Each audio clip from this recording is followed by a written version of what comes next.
Bonjour, bonjour. Tu sais quel jour on est aujourd'hui? Tu n'avais pas dit que tu avais plein d'objectifs à accomplir cette année? Non mais ça peut attendre. Alors qu'est-ce que tu fais sur ta tablette en train de regarder YouTube au lieu de faire ta vidéo YouTube? Bon, j'ai compris, c'est maintenant ou jamais, c'est ça? Bon, je vais m'y mettre. Et toi qui es en train de regarder cette vidéo, si toi aussi tu as plein d'objectifs à accomplir, à partir de maintenant, on va mettre plein de choses en place qui vont marcher et qu'on réalise tous nos objectifs cette année. Alors j'espère que tu es prêt parce qu'on y va et on va pas perdre de temps. Pour cette nouvelle série de vidéos que j'ai décidé de faire, il y a quelques mots qui résonnent en moi, comme par exemple le partage. Si toi aussi tu as envie de te lancer dans un projet, donc pas forcément YouTube, mais n'importe quel projet, go! On y va ensemble, c'est maintenant, c'est notre jour. Gaza! Gaza! Gaza! Et d'ailleurs, je tiens à préciser que via mon Instagram, de nombreuses personnes m'ont dit que tous les projets que j'ai faits, ça les a extrêmement motivés à eux aussi se lancer dans des projets, dans leur passion et de réaliser leurs rêves. Et ça, j'adore. Si j'arrive à vous motiver, franchement, une personne qui regarde cette vidéo, une seule, alors un de mes objectifs serait atteint. N'écoutez pas ceux qui vous diront « Non, c'est pas pour toi ». Non, vous pouvez y arriver. Si toi aussi tu as un rêve, un projet ou une passion, eh bien n'hésite pas à le mettre en commentaire, comme ça on verra au bout de quelques mois qu'est-ce que ça va donner. Le deuxième mot c'est celui-ci, la créativité. Pendant cette période de quelques semaines où je n'ai pas fait de longues vidéos, eh bien je peux t'assurer que j'ai eu plein d'idées qui me sont venues en tête, mais à cause de mon manque d'organisation et de mon manque de temps pour faire des vidéos long format, car oui ça prend énormément de temps si tu ne le sais pas, je n'ai pas pu mettre à profit toutes les idées que j'avais, mais heureusement je les ai notées dans un cahier, donc on va pouvoir commencer dès maintenant. Et d'ailleurs, je t'invite à faire pareil si tu as des idées, des projets, des objectifs. Note tout ce que tu as en tête car ça pourra te servir peut-être pas maintenant, mais dans les prochains mois. Et le troisième mot, c'est zéro tabou. J'entends par zéro tabou le fait de te montrer absolument tout, donc quand je serai monétisée, les collaborations que j'aurai et également si j'envoie des messages aux marques, que tu saches exactement ce que je fais, ce que j'envoie et ce qui marche, ce qui ne marche pas. On verra tout ensemble dans cette aventure comment devenir youtubeur. Pourquoi j'ai décidé de devenir youtubeuse? La première raison, c'est comme tout créateur de contenu, c'est par passion. Car oui, je vis YouTube. C'est-à-dire que je mange YouTube, j'écoute YouTube, je regarde dans les transports en commun. Bref, je suis tout le temps sur YouTube. Mais, il y a eu beaucoup de moments dans ma vie où j'ai eu peur de me lancer. Non seulement à cause du regard des autres, mais également parce que moi-même, je n'avais pas confiance en moi. Et ça m'a pris beaucoup d'années pour m'y mettre, donc je m'y suis mis quand j'étais dans une entreprise coréenne, donc il y a 2 ans, et aujourd'hui je souhaite m'y mettre sérieusement. L'année dernière je faisais une vidéo par semaine, sauf au mois de septembre où j'ai fait une vidéo par jour. What? C'était beaucoup de travail, j'ai énormément appris, mais les résultats n'étaient pas là. Mais au moins j'ai essayé et ça m'a tellement apporté que je ne regrette absolument pas cette expérience. Et aussi lorsque l'on filme surtout des vlogs, il ne faut pas oublier qu'on a aussi le regard des autres. Oui, on va être dans la rue, tout le monde va nous regarder et ça c'est quelque chose qu'il faut supporter. Ou tout du moins travailler. En pratiquant régulièrement, c'est comme ça que l'on pourra s'améliorer. Et ça m'amène sur ce dernier point justement, c'est s'améliorer. J'aimerais faire des vidéos un peu plus qualitatives, un peu plus créatives. Bref, des vidéos qui me ressemblent un peu plus. Pour le moment, voici le nombre d'abonnés que j'ai. Donc je l'ai à peu près obtenu en 2 ans et demi. Et si tu te demandes si j'ai la monétisation, eh bien regarde par toi-même. Pour le moment, je n'ai pas la monétisation. C'est-à-dire que je ne gagne zéro. Et c'est pareil pour tous les réseaux que j'ai. TikTok et Instagram, je te mets les comptes juste ici. J'ai pas encore la monétisation. C'est-à-dire que je travaille énormément sur les réseaux. Je fais des vidéos quasiment tous les jours pour gagner zéro. Si ça c'est pas de la passion, je ne comprendrai pas. C'est pour ça que maintenant j'aimerais quand même en faire ma profession car j'adore créer du contenu et je vois que ça plaît de plus en plus ce que je propose, donc pourquoi pas être un peu plus professionnel. Tout ça c'est bien beau, mais comment on devient concrètement youtubeur? Pour ça j'ai regardé des tonnes de vidéos, oui des tonnes et des tonnes, que ce soit en français ou en anglais. Et dans toutes ces vidéos, il y avait environ 6 étapes qui étaient communes à chacune. Et pour ça, on va ouvrir notre petite to-do list. Notre to-do list est prête. Maintenant, on va voir chaque point qu'on doit mettre en place dès à présent. Maintenant, tu t'y mets tout de suite. Le premier, c'est avoir du courage. Bon, vu mon introduction, j'ai envie de te dire celui-là, check. Le deuxième, c'est vaincre sa peur d'être pas aimé sur les réseaux. Alors ça, forcément, ça arrivera. Et dis-toi qu'en fait, c'est la même chose dans la vie. Tu vas rencontrer de nouvelles personnes et toutes les personnes, tu ne vas pas les aimer. Et bien, c'est la même chose. Sauf que sur Internet, au lieu de tout simplement laisser passer et d'ignorer la personne, on va te l'écrire en commentaire. Ça fait parfois mal, mais est-ce que ça doit être un frein pour toi? Pas du tout. C'est bon pour moi, je check ce point. Le troisième point, c'est ce que j'ai beaucoup énuméré jusqu'à présent, c'est de ne pas avoir peur de flopper. Car oui, toutes les vidéos que tu feras ne marcheront pas, même si tu y passes des heures et des heures de montage dessus. Mais est-ce que ça voudra dire que cette vidéo ou cette chose que tu auras pas réussi ne t'aura rien apporté? Je ne pense pas. Et pour ça, je vais te donner un exemple concret. Imaginons, un jour tu as un examen de langue. Tu vas réviser pour cet examen et tu vas passer le jour J l'examen, tu vas te sentir bien, tu vas te dire oui, c'est bon, je l'ai réussi, j'ai bien révisé. Et au final, les résultats arrivent et là, tu vois que tu as complètement échoué. Oui, tu as échoué l'examen.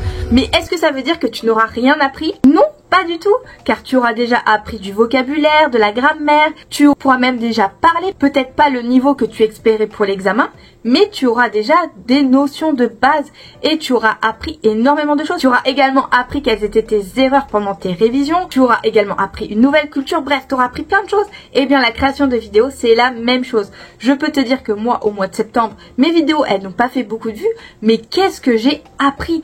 J'ai appris tellement de choses. J'ai appris une chose toute bête, c'est d'être devant la caméra et surtout en vloguant, car ça c'est pas évident du tout. On pourrait croire que voilà, c'est facile aujourd'hui, de toute façon on est dans l'ère des youtubeurs, mais pas du tout. Ça demande énormément de courage, énormément de confiance en soi, et ça c'est ce que j'ai appris avec mes vidéos qui ont floppé. Voilà, donc toi aussi n'aie pas peur de flopper, même si je sais que c'est terrible car tu auras pris du temps à faire tes vidéos et au final ça n'aura pas marché, mais ce n'est pas grave. La prochaine ça sera peut-être la bonne, qui sait. Donc la peur de flopper, check. Maintenant on passe au dernier point qui est ce que je fais actuellement. C'est-à-dire prendre sa caméra et filmer. Et oui, c'est comme ça qu'on commence. Et d'ailleurs, quels que soient tes objectifs, si c'est par exemple créer un blog, eh bien prends un hébergement dès maintenant. Et si c'est étudier, tu fais la même chose. Tu prends un cahier, un stylo, tu mets des vidéos YouTube ou tu prends ton manuel, j'en sais rien, tu prends ce que tu as sous la main pour étudier et tu t'y mets maintenant. Enfin, après cette vidéo, pour qu'on réussisse ensemble tous nos objectifs. C'est quoi la prochaine étape? L'étape numéro 2, c'est de trouver sa niche. Une niche, c'est quoi? Ça va être le thème de tes vidéos, sur quoi tu vas vouloir parler. Quels sont les sujets qui t'attirent, ceux que tu n'aimes pas? Je vais te donner quelques idées. Donc c'est parti, on va voir les niches. Ok, donc le premier, le fitness. Clairement, pas pour moi. On passe. La cuisine. La cuisine. J'aime manger, mais cuisiner quand on est tout seul, c'est pas mon truc. Allez, on passe. Le divertissement. Alors, j'aime beaucoup regarder des vidéos de divertissement, j'adorerais en faire, mais toute seule, ça va être compliqué. Donc, je passe. La beauté. On pourrait se dire, vu que je suis en Corée, que j'aimerais faire des vidéos de K-beauty, mais je vous avoue qu'avec tous mes problèmes de peau, c'est pas trop pour moi. La preuve, j'ai encore attrapé un bouton d'acné, donc je préfère passer. Next, la mode. Alors pareil, j'adore la mode, je ne me vois pas donner des conseils dessus.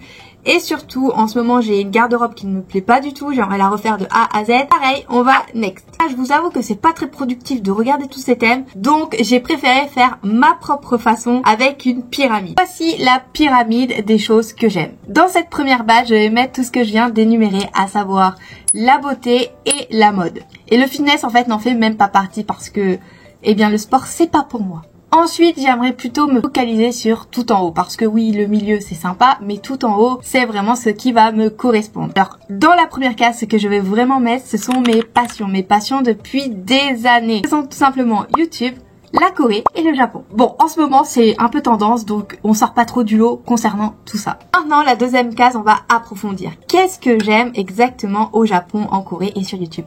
J'aime les voyages, j'aime manger, donc tester la nourriture coréenne ou japonaise. J'aime également les animés et les mangas. Enfin, si vous aviez pas vu, je pense que c'était difficile. J'aime également les webtoons. J'aime les dramas, même si je regarde plus trop.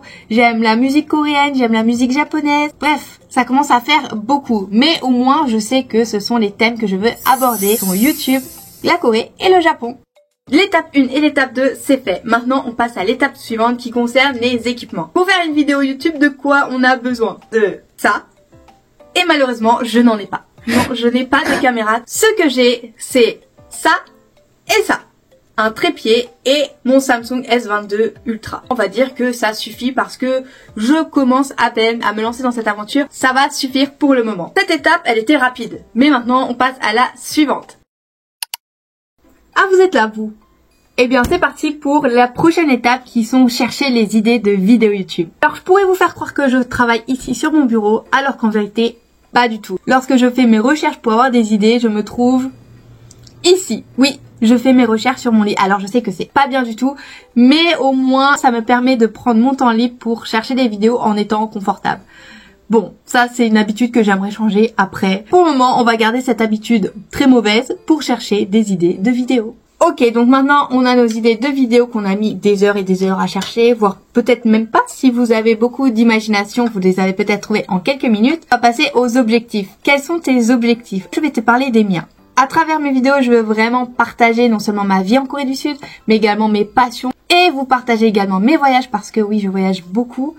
Et ma vie en tant que apprenti, on peut dire apprenti. Bref, en tant que comment devenir youtubeuse. Ça me permet également de vous parler de mon deuxième objectif qui est de vous montrer chaque étape. Et bien sûr, même si j'adore YouTube, même si c'est ma passion, même si pareil la Corée, le Japon, c'est ma passion, c'est pas une passion qui va nous faire vivre. Enfin, moi personnellement, je vis pas d'amour et d'eau fraîche. Enfin, ça saurait sinon.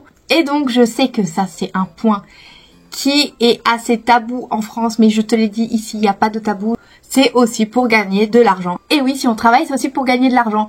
Tu vas pas me faire croire que tous les matins tu te lèves pour aller à ton travail, pour avoir 0 sur ton salaire à la fin du mois. Mais gagner cet argent, ce n'est pas seulement gagner de l'argent pour gagner de l'argent. Alors oui, il y a de gagner de l'argent pour vivre, mais également cela me permettrait de m'acheter du matériel. Car oui, mon trépied, eh bien, il n'est pas droit, je n'ai pas de caméra, je n'ai pas encore de micro. Pourquoi pas aussi investir dans des nouveaux projets ou concepts de vidéos. Et ça, c'était vraiment la dernière étape, c'est de savoir ses objectifs. En plus de tout ce que je viens de citer avant, ce serait d'ici 3 mois d'atteindre les 10K. Soit 10 000 abonnés. Si toi aussi tu souhaites créer ton nouveau drama, ta nouvelle série télévisée à propos de ton évolution, eh bien c'est ici que ça se passe. N'hésite surtout pas à t'abonner et à activer la cloche bleue pour ne louper aucune vidéo. Et moi je te dis à la semaine prochaine pour une nouvelle vidéo en direct de Corée du Sud pour devenir youtubeur. Bye! Bon, c'est bon. La vidéo elle est enfin prête. Je vais pouvoir la mettre en ligne.